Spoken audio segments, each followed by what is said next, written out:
بسم اللہ الرحمن الرحیم۔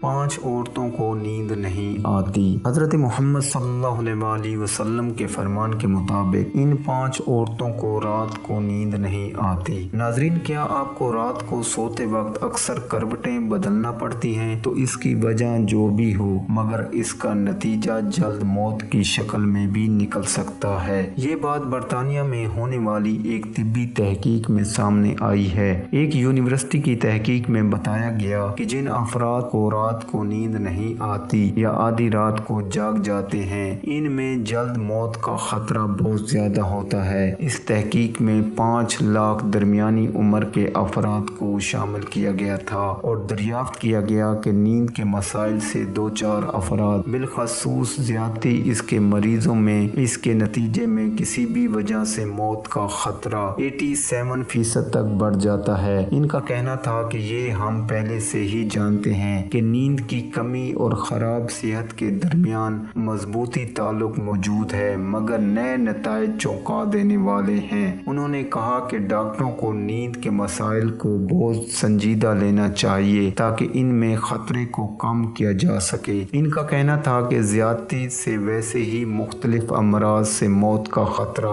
67% تک بڑھ جاتا ہے، مگر ایسے مریضوں کو بے خوابی یا نیند کی دیگر مسائل کا سامنا ہو، ان کے لیے یہ خطرہ 87% تک بڑھ جاتا ہے۔ اس سے قبل 2019 میں کیلیفورنیا یونیورسٹی کی ایک تحقیق میں بتایا گیا تھا کہ محض ایک رات کو کم سونا بھی ذہنی بے چینی، خوف یا اعصابی خلل کا خطرہ 30% تک بڑھ جاتا ہے۔ طبی جریدے جرنل میجر ہیومن میں محققین کا کہنا تھا کہ ہم نے گہری نیند کا ایک نیا فائدہ دریافت کیا ہے جو رات بھر میں دماغی کنیکشن دوبارہ منظم کر کے ذہنی تشویش اور بے چینی کو کم کر دیتا ہے۔ نیند کی کمی سے ذہن بھاری ہوتا ہے اور مختلف مسائل کا شکار ہو جاتا ہے، جبکہ زیادہ سونا دماغ کو ہلکا اور پرسکون کر دیتا ہے۔ ناظرین، آئے اب بات کرتے ہیں ان عورتوں کے بارے میں جن کو رات کے وقت نیند نہیں آتی۔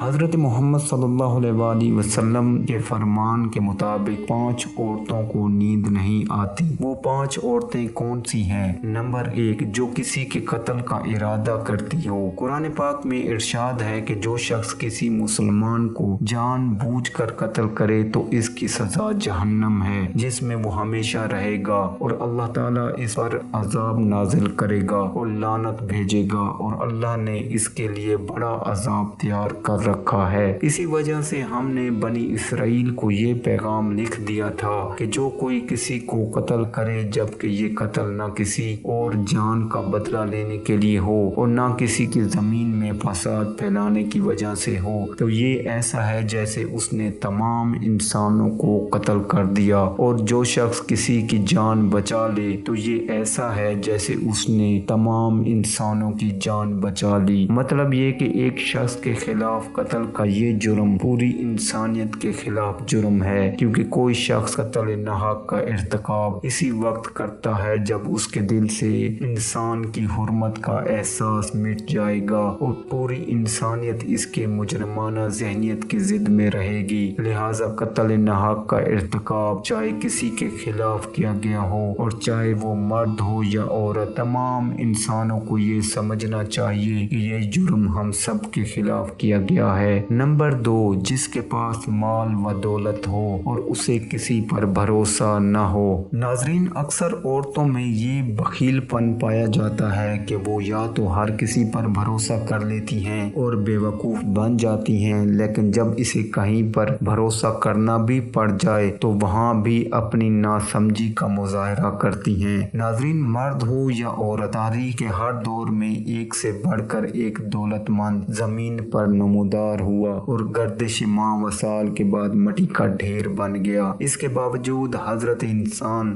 سمجھنے کے لیے تیار نہیں ہے کہ دولت کے انبار پانے کے بعد صرف پیغمبر اور اولیاء ہی استقامت پر کھڑے نظر آئے، ورنہ اکثر اوقات دولت نے انسان کا دماغ خراب کیا اور انسان غرور کا شکار ہوا، اور پھر یہی وہ مقام ہے جہاں پر اس کائنات کا اکلوتا وارث خالق کائنات حرکت میں آتا ہے، اور پھر وہ دراز رسی کو کھینچ کر انسان کو نشان عبرت بنا دیتا ہے۔ اس کی سب سے عبرت انگیز مثال قارون کی ہے کہ جس کے خزانوں کی شہرت ضرب المثل بن چکی ہے۔ نمبر 3، وہ جس نے لوگوں سے بہت سی جھوٹی باتیں کہی ہوں اور لوگوں پر جھوٹے الزام لگائے ہوں۔ ناظرین، یہ ہر عورت کی فطرت ہے کہ وہ جب باتیں کرنا شروع ہو جائے تو دنیا کی کوئی طاقت اسے روک نہیں سکتی، اور یہی اس کی حماقت اسے لے ڈوبتی ہے۔ عورت جب باتیں کرنا شروع کرتی ہے تو وہ بہت زیادہ جذباتی ہو جاتی ہے، پھر اسے جھوٹ سچ کا بھی خیال نہیں رہتا،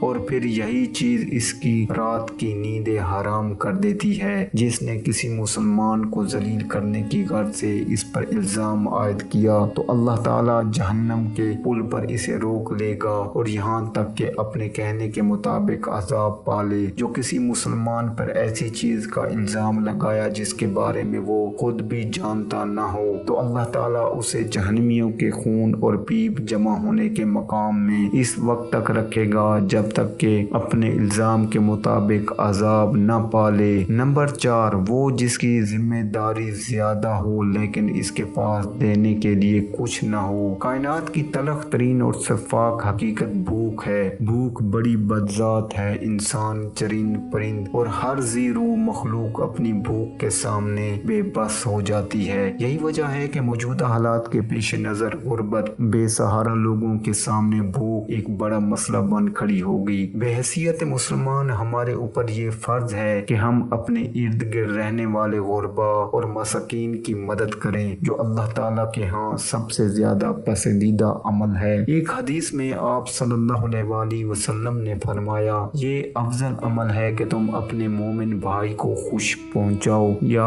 اس کا قرض ادا کرو، یا اسے کھانا کھلاؤ۔ صاحب استطاعت پر واجب ہے کہ وہ مستحقین کی مدد کرے۔ نمبر 5، وہ جو کسی کے عشق میں مبتلا ہو اور جدائی سے ڈرتا ہو۔ کسی اپنے کی جدائی کبھی بھی ایسا آسان نہیں ہوتی۔ اس جدائی کا احساس آپ کی دنیا کو برباد کر سکتا ہے اور ڈپریشن کو بھڑکا سکتا ہے۔ اللہ پاک ہم سب کی پریشانیوں کو دور فرمائے، ہمیں پرسکون صحت مند زندگی عطا فرمائے اور ہمیں ہر جان لیوا بیماری سے محفوظ رکھے۔ ناظرین، کمنٹ باکس میں اللہ تعالیٰ کے 99 ناموں میں سے ایک نام ضرور ٹائپ کریں۔